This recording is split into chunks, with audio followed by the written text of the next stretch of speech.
अस्सलाम वालेकुम। उम्मीद करता हूँ आप सब खैरियत से होंगे। मैं हूँ HM ज़करिया और आप देख रहे हैं अपना YouTube चैनल इन्फॉर्मेशन पॉइंट। आपने हमारा चैनल इन्फॉर्मेशन पॉइंट अभी तक सब्सक्राइब नहीं किया तो इसको सब्सक्राइब कीजिए, लाइक कीजिए, शेयर कीजिए।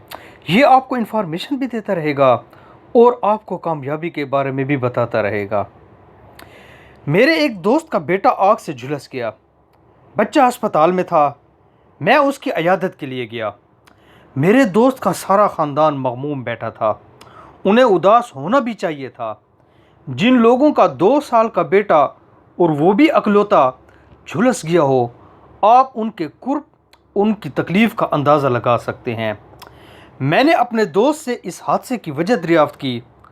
दोस्त ने सिसकते हुए बताया कि तुम्हें मालूम है, मुझे तंबाकू नोशी की आदत है।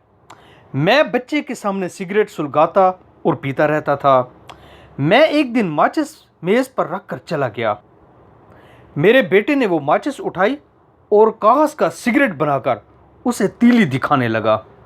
वो माचिस जलाता, कागज़ को आग दिखाता और जलती हुई तीली नीचे फेंक देता था।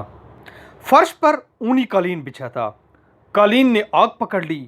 यूं पूरे कमरे में आग लग गई। घर पर सिर्फ मेरी बीवी थी।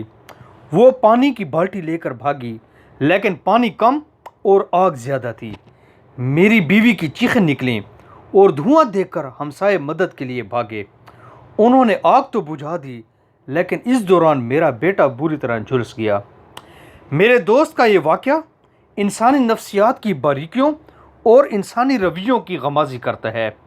हमारे बच्चे वही करते हैं जो हम करते हैं।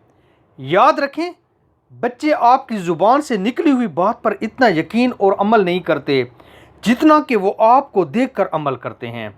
अगर आप वालिदैन हैं या टीचर हैं, आप अपने बच्चों को बातें हरगिज़ न सिखाएं और ना ही वो सीखने वाले हैं। वो सिर्फ आपको ऑब्ज़र्व करते रहते हैं और ज़िंदगी में वही कुछ करते जाते हैं जो आप प्रैक्टिकल करके उनको सिखा रहे होते हैं।